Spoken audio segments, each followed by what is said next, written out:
What's up, y'all? Welcome to the Co-Ed Podcast for Educators. It's the Educators Community Podcast, y'all.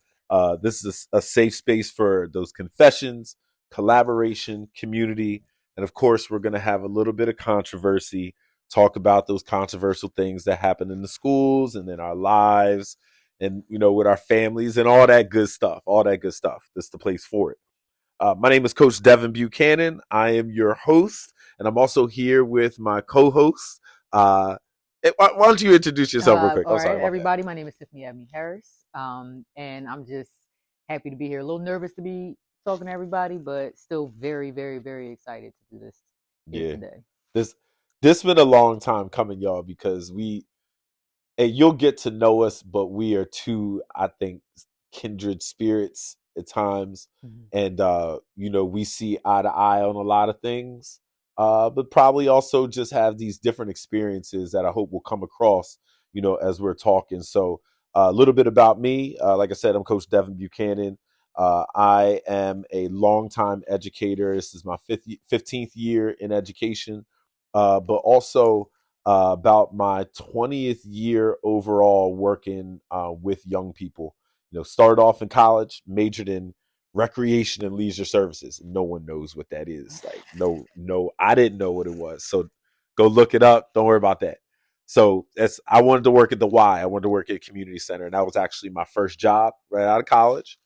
And then got into working with young people with summer camps, coaching, and then after a little unfortunate incident that is gonna be another episode, I got into education, and 15 years later, I wouldn't change the world. I wouldn't change it for anything. I love it. I love it. So Tiff, why don't you tell them a little bit about yourself, some of your background? All right, my name is Tiffany Abney Harris. I have a degree in kinesiology, which is kind of wild.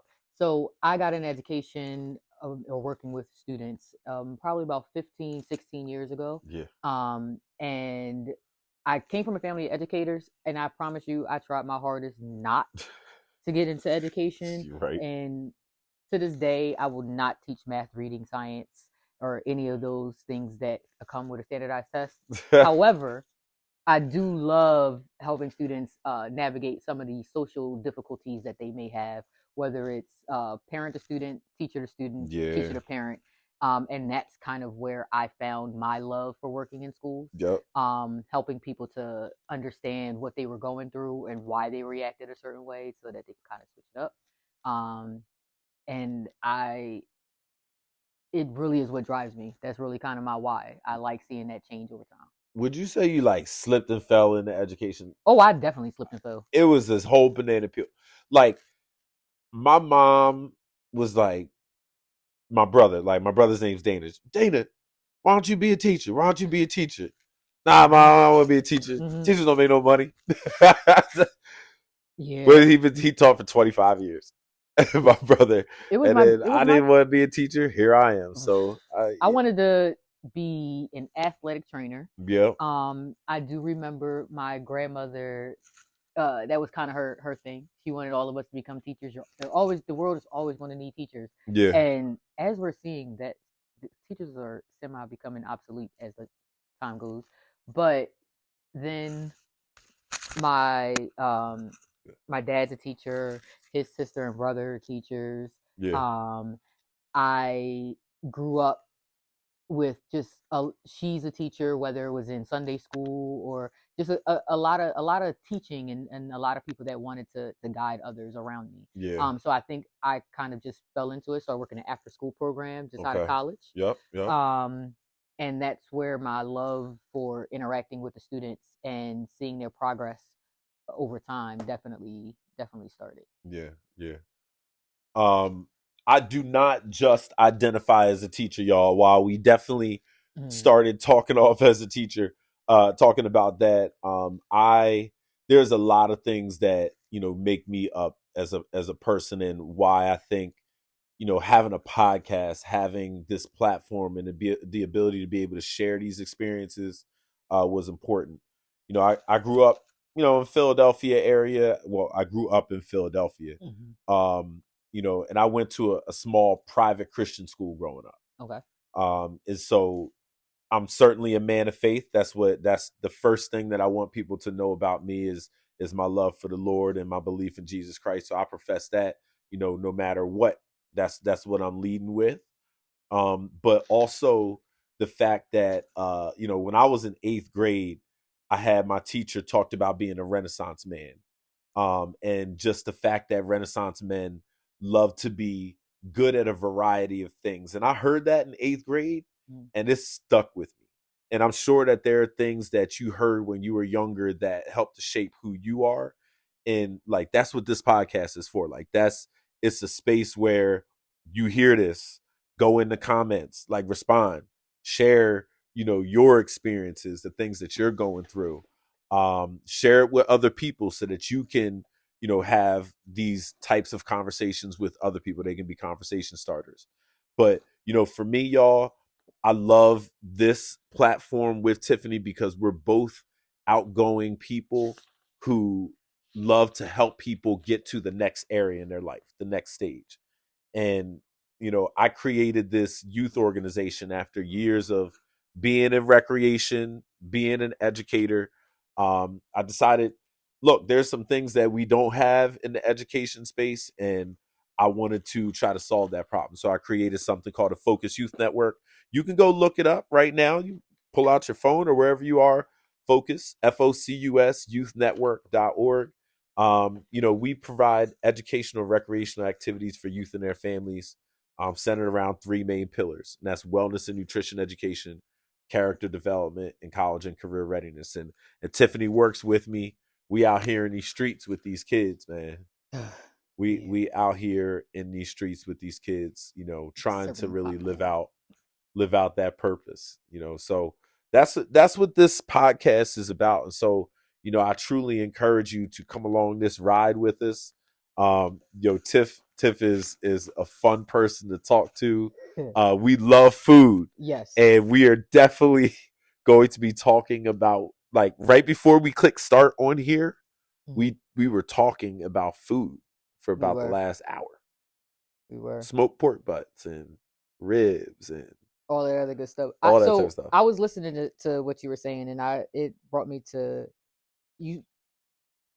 You said the reason or something that stuck with you when you were young was being a Renaissance man. Yeah. One thing that I remember my elders kind of bringing up was being indispensable. And I think I took that to heart in such a way that was like, I have to make sure I am in, they need me for this, and this. But, times have changed. And so knowing your worth is also part of the equation that we didn't necessarily full well get taught when it came to the workforce. Knowing your worth in general, yes, but not in regards to the hierarchy of the workforce and how to advocate for yourself and how to have that balance. It wasn't a thing. And so that's why one of my balancing points is cooking. I want to make sure that I have something else that I thoroughly enjoy doing, and it's more of a passion versus just something I want to do for work. And everybody keeps saying, find your passion and it won't become work. So this is why we talk about food. You would think you were talking to 2 of the most out of shape individuals. Yeah. She said out of shape individuals.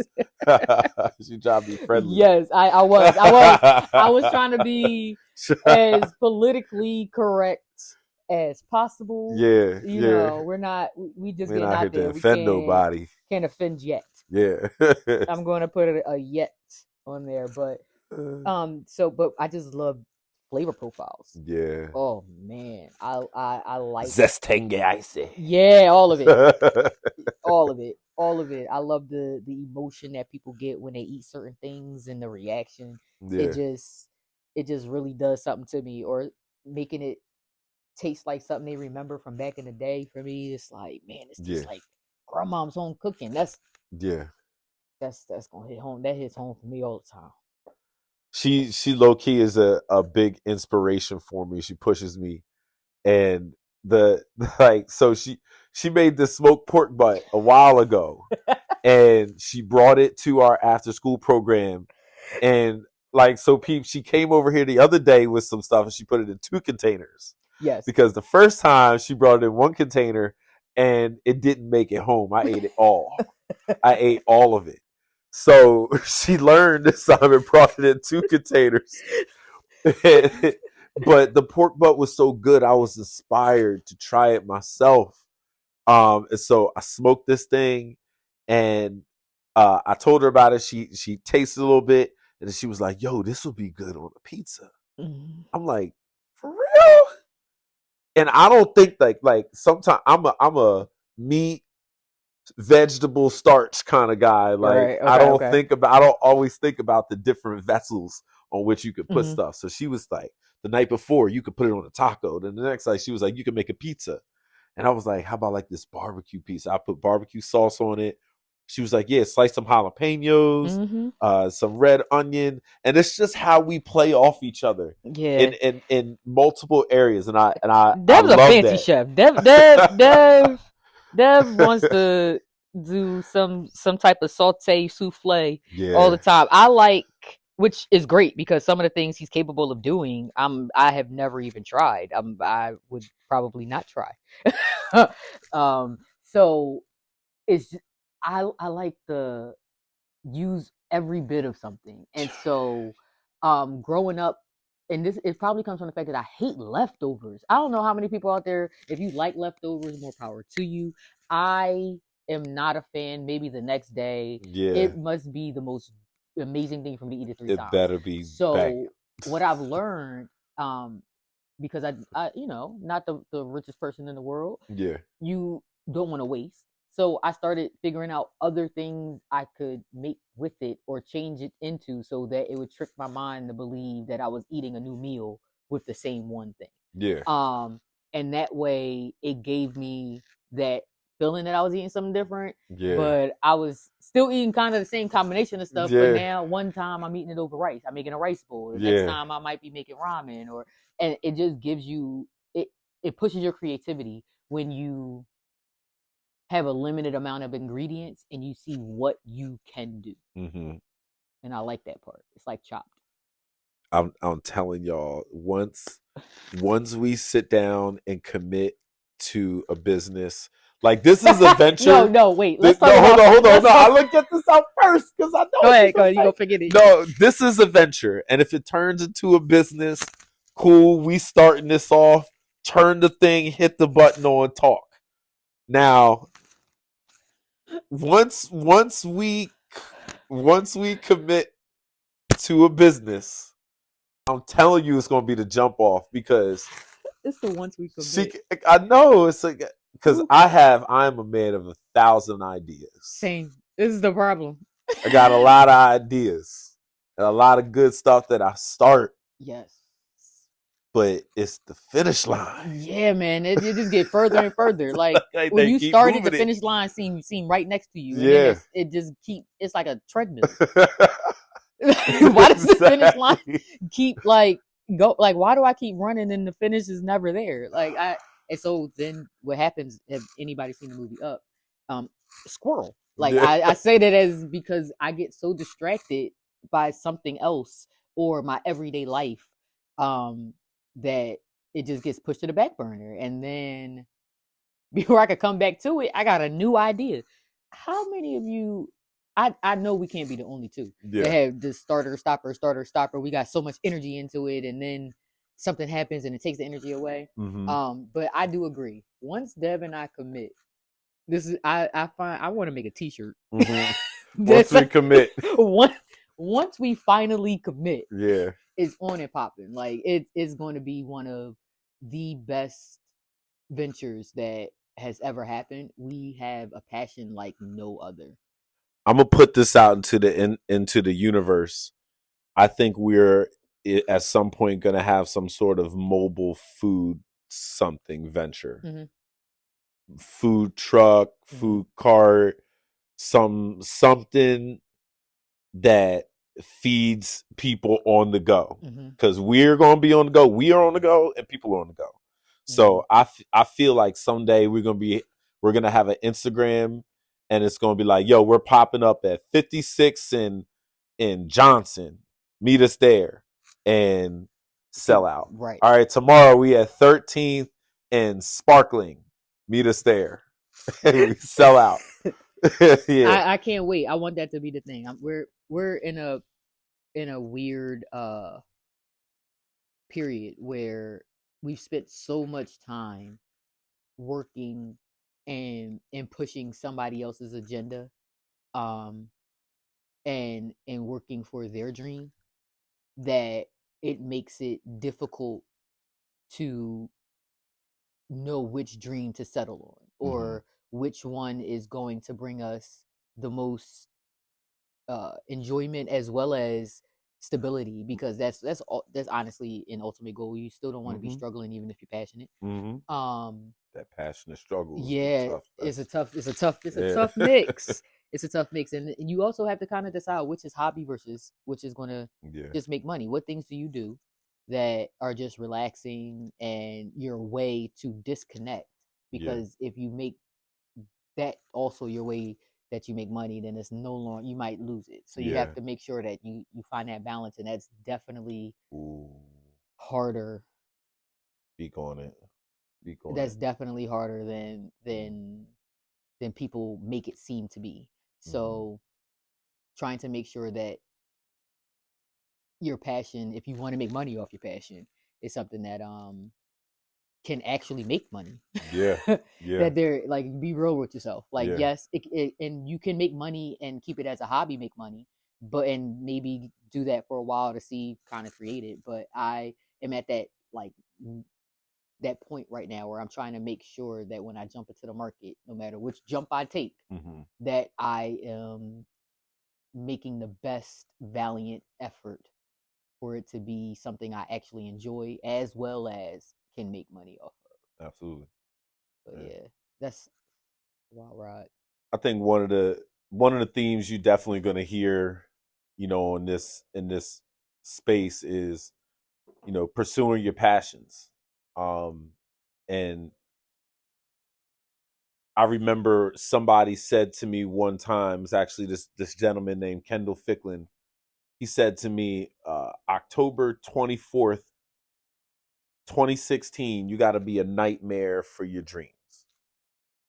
And I remember hearing that and feeling so convicted at the effort that I was putting into my own life. I remember him saying, you say you got dreams, but then you spend 3 hours on the Sunday, watching the football game.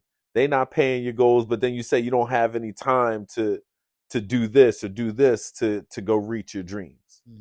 And I remember spending hours playing NBA 2K, at that same time, and feeling guilty, like, dang, how much time he says trick away, how much time you trick away, and then complain that you don't have time to do the things that God has put on your heart. Right. But you literally just watched the whole football game. Right.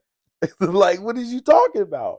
And so, that's why I say, we gotta be a nightmare for our dreams. And, this right here, us, I think starting this is something that one will allow us to be super consistent with something. Right? Like, build up that momentum, the repetitions of being consistent in something. Yes. like that going.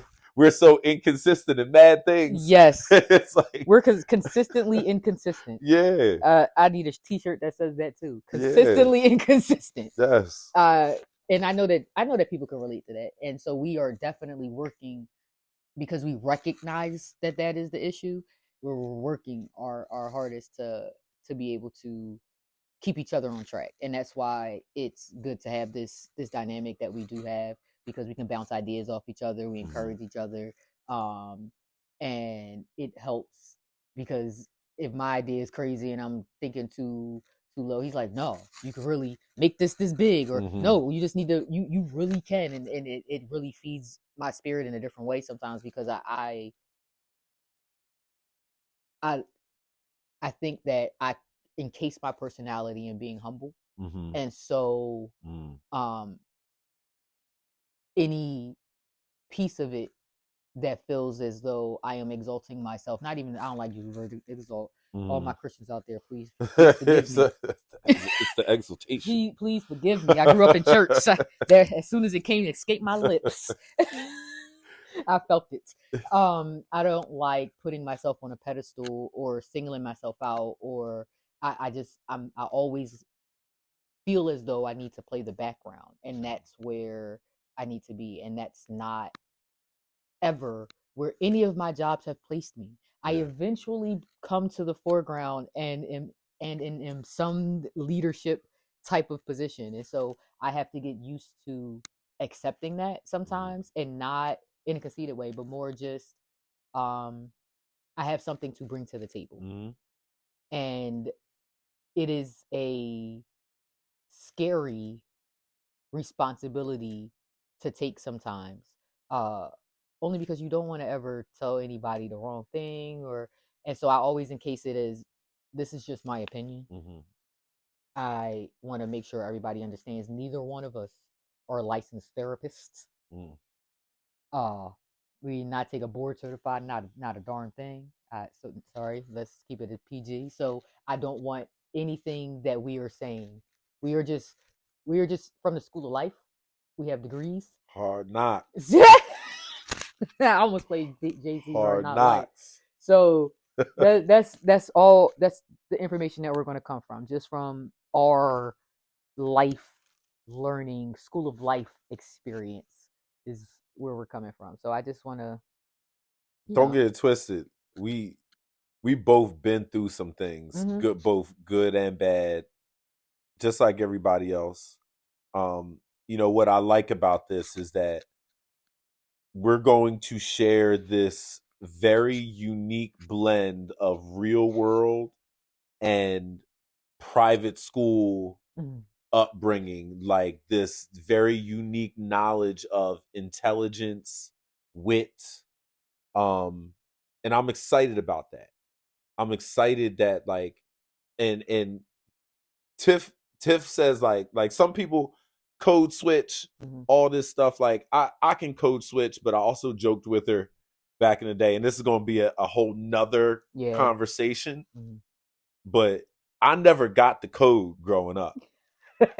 I never got the code. If I just that makes me laugh every time. They was code switching, and I was looking for the code. Like, dang, people knew how to talk different ways and say certain things, and I just never knew what they was talking about. So that's a whole nother conversation that we're gonna have about code switching, because I don't even that like I said, that's another thing. Oh, sorry, that should not have made me laugh that hard, but yeah, Dev needed one of those. Remember back in the day, you had magazines with the cheat codes for the video games. Yeah. The Gamer Mac. Yeah, I know exactly what you're talking about. He needed one of them. Yeah. Triangle, circle, square. But ooh, yo, this is great. I'm really excited for us to continue to come back. Yo, what we first need y'all to do is subscribe. And the reason we need you to subscribe is that way when we are uploading a new episode, that way you can engage with us, that way you can have an opinion. There's going to be times where we're going to be asking for our audience's opinion on things, asking y'all to engage so that we can respond to the things that y'all care about, that you're talking about, that are happening in your life. So definitely the first thing we need you to do is subscribe.